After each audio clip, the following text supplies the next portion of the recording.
আজি আমি সদৌ অসম ছাত্ৰ সন্থাৰ আহ্বান মনৰ সদৌ দক্ষিণ শালমাৰা মানকাছৰ জিলা ছাত্ৰ সন্থাই দক্ষিণ শালমাৰা মানকাছৰ জিলাৰ মাজমজিয়াত আমি আমাৰ ছাত্ৰ সন্থাৰ কৰ্মী ৰাইজ আৰু বিভিন্ন স্কুলৰ ছাত্ৰ ছাত্ৰীক লৈ আজি আমাৰ প্ৰাণৰ শিল্পী আমাৰ জুবিন গাৰ্গৰ যে ৰহস্যজনক মৃত্যু এই মৃত্যুৰ ন্যায় বিচাৰি আমি মম শিকা আন্দোলন ওলাইছোঁ।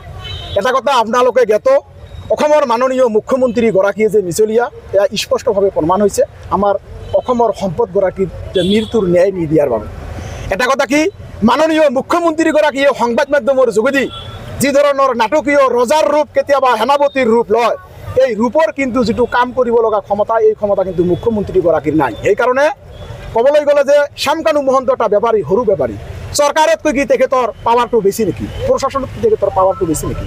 গতিকে তেখেতসকলে ইমান দিন সময় হৈ গ'ল, এতিয়াও মুকলি আকাশৰ তলত কিয় শ্যামকানু মহন্ত আৰু কি হ'ল আমাৰ সিদ্ধাৰ্থ শৰ্মা মেনেজাৰ, এই দুয়োটা অভিযুক্তক 24 ঘণ্টাৰ ভিতৰত অসম চৰকাৰে আটক কৰিব লাগিব আৰু সোধপোছ কৰিব লাগিব কেনেকৈ আমাৰ প্ৰাণৰ শিল্পীগৰাকীক তেখেতে হত্যা কৰিছিল। এই হত্যাৰ পানী নহৰকা তদন্ত কৰিব লাগিব আৰু উচিত শাস্তি প্ৰদান কৰি জেল হাজতলৈ প্ৰেৰণ কৰিব লাগিব, এয়া আমাৰ দাবী। আৰু অসমৰ মাননীয় মুখ্যমন্ত্ৰীগৰাকীক ক'ব বিচাৰিছোঁ, অসমীয়া জাতিৰ আৱেগ আৰু অনুৰাগ লৈ আপুনি নেখেলিব, কিয়নো গণতন্ত্ৰত ৰাইজে ৰজা, ৰাইজে ইচ্ছা কৰিলে ৰজা বনাব পাৰে আৰু ৰাইজে ইচ্ছা কৰিলে ৰজা ভাঙিব পাৰে। গতিকে যিসকল ব্যক্তিয়ে আমাৰ জাতীয় শিল্পীগৰাকীক কি কৰিছিল, ছিংগাপুৰলৈ লৈ গৈছিল, সিদ্ধাৰ্থ শৰ্মা মেনেজাৰ, যেতিয়া এটা প্ৰগ্ৰাম হয় তেতিয়া যদি জুবিন দা ষ্টেজত থাকে, জুবিনৰ অনুৰাগে যদি হেণ্ডশ্বেক কৰিব যায়, সিদ্ধাৰ্থ শৰ্মা কয় নহ'ব। ইমানে যদি দয়া, ইমানে যদি তোমাৰ মনত মায়া, তুমি কিয় পাচণ্ড হ'লা সিদ্ধাৰ্থ? তুমি কিয় আমাৰ অসমৰ জাতীয় সম্পদটোক তুমি হত্যা কৰিলা? আমাৰ হীৰা আছিল, আমাৰ সোণৰ টুকুৰা আছিল। গতিকে যিসকল ব্যক্তিয়ে ছিংগাপুৰত লৈ গৈছে, গোটেই ব্যক্তিসকলে কি আছে, এই ঘটনাৰ লগত জড়িত আছে। চোচৰাই টানি আনিব লাগে অসমৰ মাটিত, সেই ব্যক্তিসকলক আনি কেনে সোধপোছ কৰিব লাগে আৰু এনেকুৱা সোধপোছ কৰিব, পানী নহৰকা সোধপোছ কৰিব লাগিব। আৰু যিসকলে জুবিন দাক কিমান দিন ব্যৱহাৰ কৰিছে, জুবিন দাক লৈ খেল খেলিছে, এই ব্যক্তিসকলক কোনেও হাৰি যাব নোৱাৰিব। যদি অসম চৰকাৰে বিচাৰ কৰিব নোৱাৰে, তেনেহ'লে ৰাইজৰ হাতত গতিয়াই দিয়ক, অসমৰ ৰাইজৰ হাতত গতিয়াই দিয়ক। অসমৰ বিভিন্ন কেবিনেটৰ মিনিষ্টাৰ আছে, তেখেতসকলে কথা দিছে যে আমি ন্যায় দিম বুলি ভাবিছোঁ।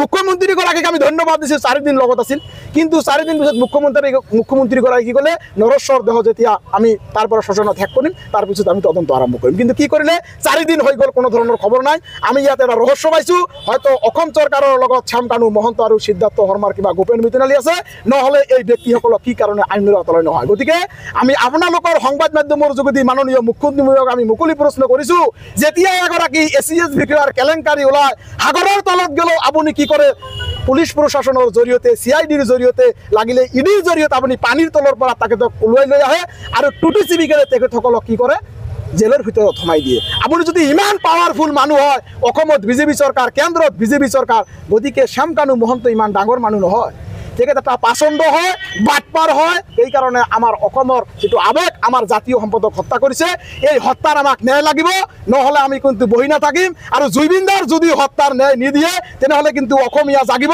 আৰু অসমীয়া জাগিলে কি হ'ব এয়া কিন্তু আপোনালোকে ভালকৈ জানে। গতিকে আমি পুনৰাই মুখ্যমন্ত্ৰীগৰাকীক আহ্বান জনাইছোঁ যে আপুনি আৰু লেট নকৰিব, অতি সোনকালে শ্যামকানু মহন্ত আৰু সিদ্ধাৰ্থ শৰ্মা, এই পোহনীয়া কুকুৰ দুটাক যদি আপুনি বিচাৰ কৰিব নোৱাৰে চৰকাৰৰ আইনৰ জৰিয়তে, তেনেহ'লে ৰাইজক গতাই দিয়ক, নহ'লে কিন্তু ইয়াতকৈ ভয়াৱহতা আন্দোলনৰ সন্মুখীন হ'ব লাগিব। এয়া কিন্তু স্পষ্টভাৱে অসমৰ মাননীয় মুখ্যমন্ত্ৰীগৰাকীক আমি সকীয়াই দিছোঁ আৰু লগতে আহ্বান কৰিছোঁ, তেখেতক এটা নজৰ আমি অসমৰ ৰাইজে চাম, শ্যামকানু মহন্ত আৰু সিদ্ধাৰ্থ শৰ্মাৰ ফেচটো এবাৰ আমি চাম, আমাক আনি দিয়ক, নহ'লে কিন্তু অসম জ্বলিব। এয়া স্পষ্টভাৱে কৈছোঁ, এইখিনিয়ে কথা।